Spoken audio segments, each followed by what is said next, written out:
Hey guys, today we are talking to Graham Bottley of Advanced Fighting Fantasy 2nd Edition. I love this game. If you've been watching my videos on this channel for any time at all, you'll know I've put out several videos about this game. Love it so much. And Graham was nice enough to sit down because he has a new thing, a new Kickstarter coming out for a brand new product that I'm super excited about, and I think you'll be excited about as well. So let's get started and check this out. And guys, if you've never heard of this game, just really quick, let me tell you, you need to give this game some love. You need to go out and check it out. I'll put the drive-through link on this video. I don't know why we don't hear more about this game. It is so unique. It is so different from everything else, and it makes so much sense. So go get it. Yeah, so the system originally comes from the Fighting Fantasy game books. So this, in fact, is the one that my father bought me in 1983 when I was almost 10, and it's what got me into gaming, and I was absolutely smitten by these, and they were huge, so they got me into gaming, and the Fighting Fantasy, they produced a role-playing version of this as well. It was the same system, so there was no magic, no armor, no variable weapons, nothing, just very simple system. And then they turned it into the Advanced Fighting Fantasy, which I played, and then I moved on to some red box D&D and so on. So obviously, when they first created this system, Steve and Ian, if you don't know the history, they basically they were the ones that got gaming into the UK, role-playing games into the UK. They started Games Workshop, who obviously you know, and to begin with, they were a games shop, and they sold chess sets and all sorts of other stuff. And then they heard about this game D&D, and as I understand it, they wrote to Gary Gygax and said, we're interested in being the sole importer into the UK. Are you interested? And he said, yes, if you order a minimum of 6 copies. So they did. So they got it coming into the UK. And so they had a role-playing background when they started writing these books. But what they wanted was something that was very simple, but they also wanted something that you could do on the go. So, you look at a creature here, and I'll hold that up to the screen. You've got a gremlin there with skill 5, stamina 3. So they wanted something really simple that you could roll 2 dice on the car seat if you're on a long car journey, or you're on a train. You can even roll it on the book. Yeah. They wanted something really, really simple, but that was still a gaming mechanic. Because there had been choose your own adventure books before the Fighting Fantasy books. Sure. Yeah. But they were, do you want to go left or right? Do you want to do this or this? And at the end of it, you get to a resolution or not. There's no dice rolling, there's no gaming mechanic. It was a pure choice, whereas this was revolutionary because it put a gaming mechanic in. Yeah, you may not make now obviously solution on those with those books. Yeah, well, I mean, the thing is, Ian especially, it's famed for his take the wrong choice and you get squashed, and that's the end of it, and try it again. And of course, the whole point of the books is they've got to be difficult enough that you don't buy a new book, get home and go, oh, I've done it. Oh, because you don't buy any more and you don't do it again. But equally, if you do it 27 times and you still cannot do it, you throw it away in disgust and never buy another. So they're intended to be difficult enough to need a few replays, right, but easy enough that you can actually do them. Albeit 1 or 2 of them had original editions had printing errors that meant you got stuck in loops and stuff like that. So House of Hell and Creature Havoc are famous for that. So they wanted a gaming mechanic that was relatively straightforward. Now, obviously, when you then turn that into the role-playing version and you start putting in magic and all the rest of it, you've got to put more in, because that very, very simplistic mechanic really is too simple. It doesn't give any character differentiation. You can't, if I've got an adventurer with skill 9 and stamina 14, and you've got an adventurer with skill 9, stamina 14, we're the same thing. We're the same character. We don't, players like different. So They turned it into the Advanced Fighting Fantasy, and it was originally 3 books: Dungeoneer, Black Sand, and Alancia. Dungeoneer was Dungeon Adventures, Black Sand was City Adventures, Alancia was Wilderness Adventures, and it put in some various rules for magic spells and so on. And when we took the second edition, we took those and we revamped them and modernized them. But what we tried to do was still keep the speed and the ease of learning, I think, because again, what you don't want in a game book is 27 pages of game rules. Right. You know, so the game I'm going to go to when we finish here, Savage Worlds, fantastic game. I've written quite a few things for it, but you've got 100 and something page rule book. So earlier on, we were looking up the effects of cover on area of effect attacks. Well, that's fine because that's Savage Worlds. It's a crunchier game. With something like Advanced Fighting Fantasy, what you want is something very simple in the mechanics. So you mentioned the initiative.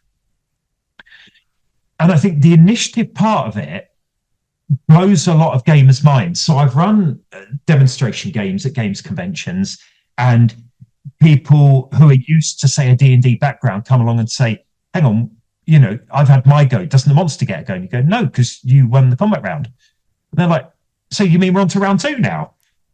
Yeah, but we've only done about 2 or 3 minutes of this fight and everyone's had round 1. Yeah. And what it means is it means that there is more impact to winning, because if you hit your opponent, you might not do much damage, but you've also stopped them hitting you. Right. So the whole thing in a way is a little bit more meaningful, and it's much faster as well. You know, and for this sort of game, a relatively light game, what that means is you can play through a whole dungeon in an evening. Mm-hmm. One of the things I like producing are timed adventures. Yeah. To have a real world time limit. For sure. You may have an hour to complete it. Right. And there's one called Trials of Coronada, and I've run it at conventions. You've got an hour, take an hourglass with me, you turn it over. At the end of an hour, if the characters have not succeeded, they fail. And what it means is you start off and they're like, yeah, plenty of time. By the time you're halfway through the second hourglass, they're telling the GM to be quiet and get on with the combat and avoid the description because they can see time running out. And it's you know, things like that are great because you can do a whole adventure in an hour. Yeah, for sure. With that sort of thing. So you said you came along and you added, you modernized it. Yeah. Correct? You want to speak to some of the details with that? Yeah, so the original Dungeoneer book had the skill, stamina, luck of Fighting Fantasy. It had variable weapon damage. So the way it does that is you roll a d6, and something like a sword might be 2, 3, 3, 3, 3, 4. So you have like a little mini table on your character sheet. You roll a d6 for damage. If you roll a 1, you only do 2 damage. If you roll a 6, you do 3 damage. Otherwise, you do 2 damage. And what that does is it allows for a little bit of variability. So you can have a very variable weapon like a flail that could do anywhere between 2 and 7, or you can have something quite reliable, but, you know, just does standard damage. But in the original books, they didn't have an armor. So it was assumed that warrior types wore bits of armor. But it was assumed you carried a shield, you had bits of armor, and that was it. And if you lost them, it didn't actually make a lot of difference. So what we did was we mirrored the weapon system and put in armor. And I'm actually quite proud of that, because what it means is if your hero wears a leather hauberk, so we're talking sort of neck to ankles, down to your sleeves, leather coat, the armor track goes 0, 1, 1, 1, 1, 2. It stops a point of damage pretty much everywhere. However, if you wear a breastplate, it's 0, 0, 0, 0, 1, 3. Right. Because if you hit someone on the body wearing a breastplate, you don't really do any damage, but the arms and legs are unprotected. Sure. So what you've then got is, of course, you can then have a chain cuirass, which only protects a bit, but quite a lot, and a chain hook. And then you need skill to use it and so on. So what you're doing is, with a relatively simple mechanic, you are building in that detail. And what we then did said, you know, normally you roll 2 white dice, that's your attack dice, 2d6, and you add your skill to it, that's your combat total. and you would roll an extra dice to see what damage you do with your weapon. Well, everyone now just rolls the 3 dice, because if you're fighting a goblin, if the hero wins, their red dice is their damage, and the goblin's red dice is their armor, and vice versa. If you lose the combat, the goblin's red dice is damage and yours is your armor. Right. So we put armor in. What we also did was we changed magic a little bit. So the magic in Dungeoneer was that wizards cast spells and their stamina went down as they cast them. And they had a limited spell list. Unfortunately, when they designed it, they put in a spell called stamina, which restores your stamina to its initial value. Oh, no. Exactly. And this was one of those flaws, because the wizard can be throwing fireballs all over the place. Go, oh, I'm down to 3 stamina. Right, stamina. Good, I can throw fireballs all over the place. And that obviously was a little bit broken. And there were priests, but they had spell lists and used stamina to cast the spells from the same spell list. And it was a bit, well, they're the same thing, aren't they? Right. So what we did was we took the magic, we split sorcery from the sorcery game books, Chamois Hills and so on, into a separate type of magic. Right. And then we made priests something totally different. They get powers that they can use, but they don't have to roll to cast them, and they don't have power points and so on. And again, I'm really proud of the sorcery wizardry split I put in, because a wizard is, in a way, a bit like a D&D wizard. They choose from a set list of spells. They have a few spells, 3, 4, 5 spells, and they use power points to power them, mana points. When you run out of magic points, no more spells until you recover, either by sleeping or drinking a potion of magic, which are quite rare. Whereas a sorcerer uses their stamina to cast their spells, so they actually take damage as they cast, but they know all 50 odd spells, sorcery spells, to begin with, so they've got a big repertoire. Sure. But some of the spells need components. So to cast Nif, you need a pair of nose plugs. To cast Gak, you need a black face mask. Right. If you don't have the component, you can't cast it. Right.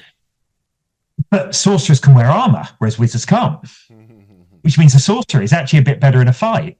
But if they've got skill, then they generally have lower magic, which means they have to prepare lots to cast their spells, which they've got off. But then if they're in a fight and they cast a spell, they actually take damage, which means they're closer to going down because they've used this. So you've got this balance between the two, and they play very differently. And I think that's really important, because what you don't want with 2 very different magic styles is the same mechanic. Right. You want something different.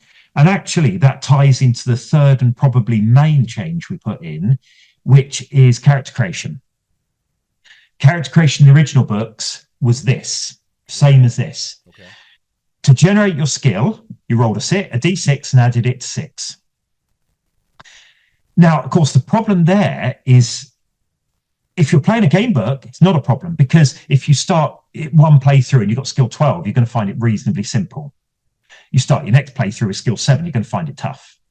But your playthrough is going to last an hour, hour and a half, and then you play it again. So there's no long-lasting impact. In an RPG that may be played for potentially years, starting with skill 7 means you are rubbish compared to the person with skill 12. It's basically the equivalent of a D&D party with a level 1 and a level 10 at character creation. Yeah, that's a problem. Your level 10 is walking around going, Red Dragon? Yeah, no worries, I'll do it. And the level 1 is going, whoa, whoa, whoa, I'll hide around this corner while you... Yeah. That's no fun. Right. That's not fun at all. So we did point-based, which means that, you know, if you've got magic, you're going to be rubbish with skill. And if you've got really high stamina, you've probably got lower luck. And if you can't be great at everything. No, I love your creation system. And unfortunately, we could talk about AFF for forever, because I really like it. Everything it seems like everything about it makes more sense to me, and I'm a huge fan of, you know, the old D&D and all that. I play Pathfinder. I love 3, you know, all the crunchy, but I love just sitting down. It's nice. It makes sense.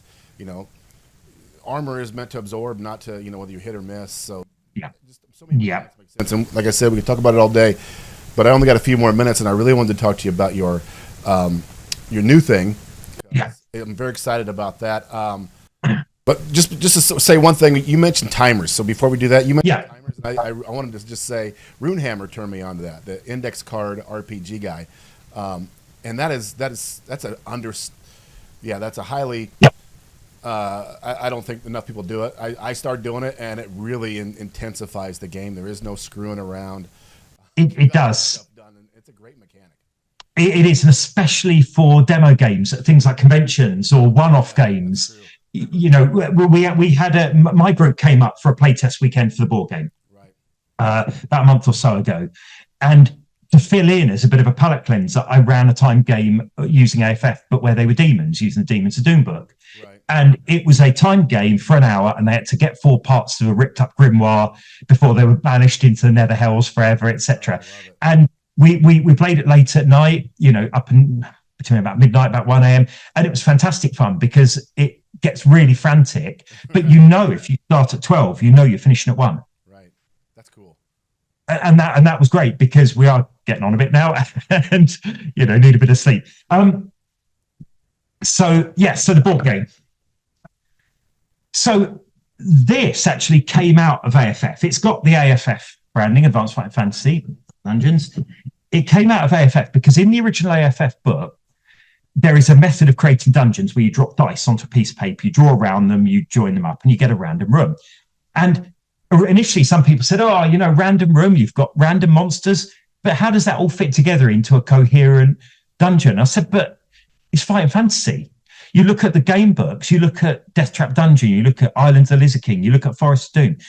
They've not got, or they've got an overarching story, but they've not got coherent design where you've got food sources for the dungeon and you've got toilet facilities and you've got, you know, it's quite a random feel to it. And I think that's part of what makes Fighting Fantasy and AFF what it is. Too, I made a whole video on that. I don't know if you saw that, right? Yeah. I made a whole map based upon that. Yep, absolutely. And it's a great it's a great way of doing a dungeon. And so I was at a games convention with one of my gaming group, and he said, you know, based on that, why don't you turn that into a board game? So you can't really drop dice and do a board game. And he said, no, but you could use tiles. So we created this, and it's been about 2 years in the making, 2.5 years. And it's on Kickstarter at the moment, and it funded earlier this morning, and we're a big chunk towards the first stretch goal, and I'm over the moon. I'm a backer. Fantastic, thank you. And so what it is you've got dungeon tiles. So here we've got a corridor with a secret door. Here we've got a room with a locked door. We've got, obviously, we've got a boss room that's outlined in red. And so we've got various corridors. Here's one with a rockfall. So you've got a big pile of these tiles, 60 or so of those, and you build up a dungeon randomly. So in your turn, your hero moves on one space, can explore a new tile. If it's a corridor, you explore it. If it's a room, you can enter it. You might have to unlock doors, find secret doors, and so on. And when you do that, you then you draw an adventure card. So what we wanted to do with these is we wanted them to feel like a Fighting Fantasy game book. So we've got black and white art. We've got a black and white feel to it. Yeah. Very sort of classic, high contrast art. But it's also got a narrative bit. So if you draw a dark elf, for example, the person drawing it is instructed to read it. And so this room seems to be the home of an elf, but one with jet black skin, wearing baroque armor, is pacing the room angrily and waves a long serrated knife to punctuate its rant. And then what you have at the bottom, you've got some little icons there. So we can either try and fight this, we can run away from it, we can try and sneak past it, or we can try and steal from it.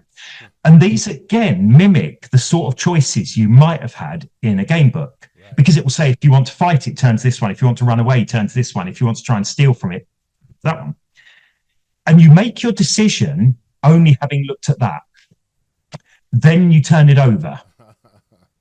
So you don't know how strong it is, what skill it is, what special abilities. You don't know how difficult it is to sneak past. That's great. So if, for example, we've tried to sneak past, you'll see there it says success 11 plus, fight on fail. So you make a skill roll, you roll your dice, you add your skill from your hero sheet, and you'll see that looks very much like an AFF sheet. You add your skill. If you get an 11 or plus, you can retreat to the tile you came in on. If you fail, you've got to fight him. And he's got skill 8, stamina 1, but he's also got a missile attack. So he gets a free bow shot at you, rolls a d6. If he gets a 6, he does a stamina damage. And so we've got the same 3d6. So he has 1 point of armor. If you beat him with your attack roll, then if your red dice comes up a 6, he stops 1 point of your damage. But the dwarf, for example, has armor of 5 to 6. So if you roll a 5, if the dark elf beats you and you roll a 5 to 6, you stop 1 of his damage. But some monsters do 2 damage, and there are certain ability spells that mean you can do 2 damage, and so on. And the important thing is there's 100 or so of these in the box, but you can only draw about 40 odd in a game. Okay, so you have no idea what's in there. So you have no idea. And so one of the things is, I remember playing Talisman years ago, first edition Talisman. When it was first out of the box, you had about 40 adventure cards. You end up drawing the dragon 5 times in a game because you go through the pack multiple times. Right. Whereas this, you might draw the Dark Elf and you might try and run away and it's an 11 plus. But when you get to the Dark Elf 4 games time, are you going to remember what his skills, stamina, special abilities are? Right. Probably not, which gives you a little bit of mystery to your game as well. Yeah. So we've got all the adventure cards. And if you beat the Dark Elf, you then get to draw a treasure card. And so you've got a whole load of treasure cards. They're not all illustrated yet. We've got bags of gold. We've got a ring of safety. That's the preliminary illustration. There are magic swords. There are things worth money. There's even a block of cheese. Oh, perfect. Because why not? Cheese in the dungeon. And absolutely, it's one of those sort of fighting fancy in-jokes. And indeed, one of the adventure cards is Pookie's Cafe, so you can go and buy food in the dungeon because it's in there. Yeah. But what we've then done to further sort of enhance the replayability, the options, you've got 8 different heroes. Okay. So it's 8. Game 1 to 4? 1 to 6. Okay. And there's cooperative, collaborative, and competitive and solo modes. Oh, wow. Very cool. But because some of the heroes are magic, you've got spells, but you draw your spells randomly. So you might play one game as the wizard and have some attacking spells, and the next game you might have teleport and unlock and porter or whatever. So that changes the game, how you play it. You've also got a little pack of magical ability cards. So what these do is they give you a special ability. So the wizard one, you might have magical shield. Okay. You can spend a mana point to avoid taking damage. Nice. But you can only do that if you have the magical shield ability. Okay. But if you're a warrior type, you might have lucky or speedy or evasive or berserk or fast healer or tough or armor master or mighty blow. And the mighty blow allows you to inflict 2 damage rather than 1, but you yourself take a damage. Gotcha. Because some, creatures like the troll have 2 stamina, so you either have to fight for 2 rounds or do something like that. And so what that means is, between these cards, it means that you might play as a knight in one game, but a berserk knight plays differently to an armor master knight, plays differently to a speedy knight, plays differently, and so on. So you enhance your replayability. And then lastly, you've got the equivalent of those, but for the dungeon itself.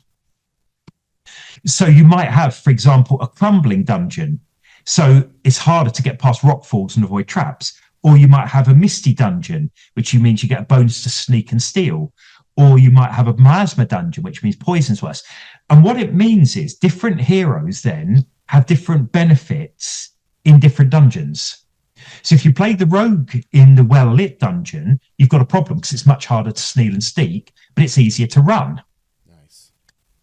And so by combining the dungeon conditions with the different number of heroes and the random spells and the random abilities, it means you can play 4 or 5 different games and every one will be completely different because you've got a random dungeon as well. Sure.